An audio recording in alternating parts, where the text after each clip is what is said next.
Hey guys, what is going on? Cameron here, coach from Manatee City, bringing you my Week 1 battle of the CS Little League, the competitive showdown Little League. Yeah, that's all I've got. I'm just gonna give you a quick recap of my team. I forgot to record it live, so that's just how it goes sometimes. No worries. I am bringing Mega Pidgeot with max speed, timid, max special attack, hurricane, heatwave, U-turn, and roost.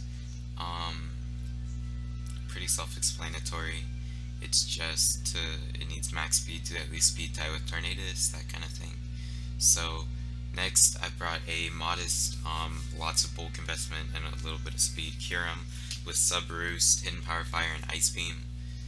So yeah, and then I brought in assault vest, drain punch, mach punch, fire punch, knockoff, conk, normal conk sets, fire punch for Scizor because I didn't need ice punch for anything. Um, a defensive with some speed and some special attack Nidoqueen so it can outspeed and KO a Scizor guaranteed. Looking back on it, I didn't really need the speed to outspeed because it was gonna go for bullet punch anyway, but that's alright. It's in the past. Next up, I brought a mixed wall Slowking and a mixed wall Amoonguss. Amoonguss is Spores, Giga Drain, Sludge Bomb Synthesis. Slowking is Scald, Thunderwave, Toxic, Slack Off. So it's just those two plus Nidoqueen wall the majority of his team very well. And then my three top picks that were big offensive threats this week. So let's get straight into it. I lead with Pidgeot as he leads with the Doug Trio. In case he's banned Stone Edge, I do switch here straight out into my Slowking. Yeah, Slowking. And here I'm just going to Toxic the Uxie. That Thunderbolt does 0. I get all that back from Regenerator anyway. So I'm going to go straight into Nidoqueen here. Not really my best play, but he's got super effective coverage for Slowking and Amoonguss. So here I just click Stealth Rocks, yeah, and right here I should have switched, knowing you would have carried Psychic coverage, probably back into Slowking, but I didn't. I let Nidoqueen take some damage, which is going to make checking Scizor harder, which is unfortunate, but I do go into Slowking here. I'm going to just Toxic him again,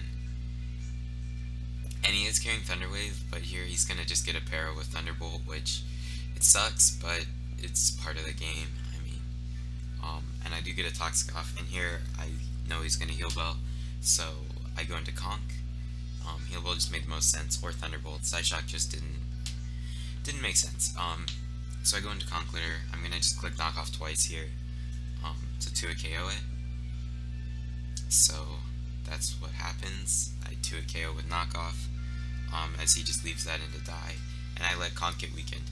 And here he makes an interesting play going into Doug Trio and letting it take a bunch of damage to kill Conk instead of going into like Infernape and Mach Punching or getting a Mega off on a Scizor and Bullet Punching. So he does kill me there. Right here, I probably should have gone into Pidgeot because he was Earthquake, and at that point I still thought he might be Choice Banded, but he does Memento, Slowking, and here he was asking me about this play, why didn't I Scald? It's 4 times effective, it'll still do a lot of damage, you could still get a burn.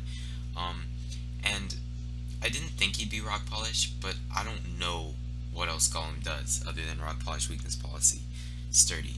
So I was like, just, even if he, like, I don't know if it gets ST, but even if he STs, he's not going to OHKO Amoonguss. He'll do a lot, but I'll get a lot back from the Giga Drain Recovery, 2 rounds of Black Sledge, and Regenerator.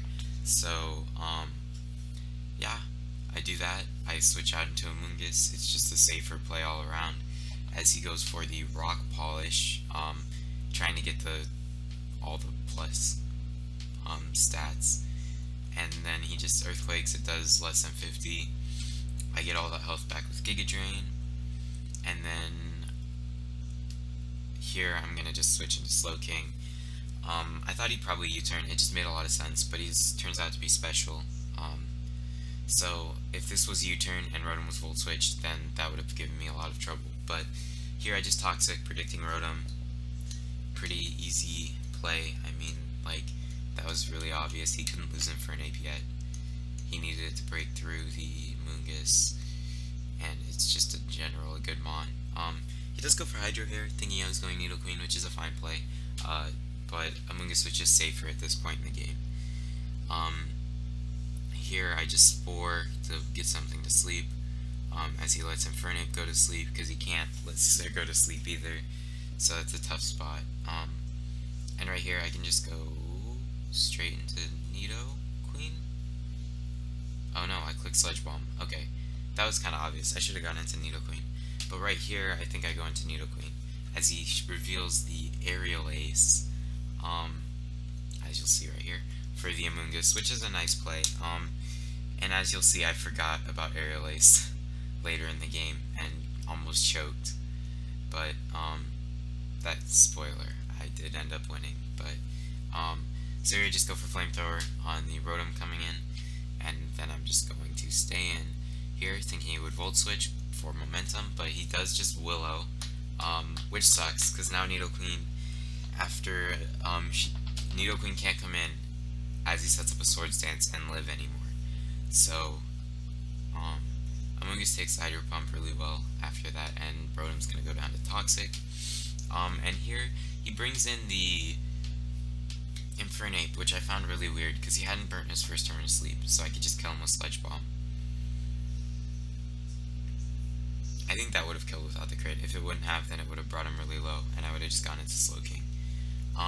Right here, this is where I almost choke. So I didn't think through this play. I just kind of clicked the button right away, and I'm like, yeah, Nido Queen's my check to Scizor. It's my switch, and it's got Flamethrower and Defense Investment, right? And I did it like without thinking, but I should have realized that he needed to get to +2 if he wanted any chance to win, because I could just Spore here, and if he kills me, then I go into the Mega Pidgeot and I kill him off with Heat Wave anyway. And if he doesn't kill me, if he SDs, then he's asleep, and he still has to burn his first turn of sleep, so I can go Mega Pidgeot and kill him with Heat Wave. So I should have just Spored, but I do switch into the Nido Queen, as he sets up an SD. Yeah, and I choke away differential here too. So he kills me with Volt Punch, and I forgot he had Aerial Ace, so I was like, that was a bad play. I can just go back into Amoonguss and Spore, but he kills me with Aerial Ace. And at this point, I was like, crap, I know Kyurem's not living in Bullet Punch. Pidgeot, I think Pidgeot might, depending on how much attack investment he has, and I know Slowking can beat it if I don't get Parrot. So my plan was here, if Pidgeot doesn't die, then I win 3-0. That's good differential. If not, then if it dies, then I have to go Slowking, go for Scald, go to Kyurem to get Regenerator back, and then go back to... So, like, what I was going to have to do was I was going to have to bring in Slowking, and then immediately go for Scald, as I live a knockoff because of my Colbur, and then switch to Kyurem on the knockoff, live it, then switch back to Slowking to get more Regenerator off of Bullet Punch, then sack the Kyurem, then go to Slowking, and I get 2 chances at Scald. If I get parried, I lose. If I don't, I would have won. But he does turn out to be only around like 150, I think was around the attack investment he said. So I do live, and I get off the Heat Wave, and that's GG. So I got a 3-0 win week 1. Yeah, a 3-0 victory is fine. He's a really good battler. He's got a pretty good team with Infernape, Scizor, Rotom's good. So Tornadus is really good. I was really scared of Tornadus, so I'm glad he didn't bring that. Tornadus could have wrecked my Regenerator core with Hurricane knockoff. That's why I had Colbur. That's my original intention, because I kind of thought Bug Bite on Scizor was more useful than knockoff, but you know, he did the prep. So yeah, that's what I thought about this week, and that's all I've got for you guys. So I'll catch y'all later. Peace.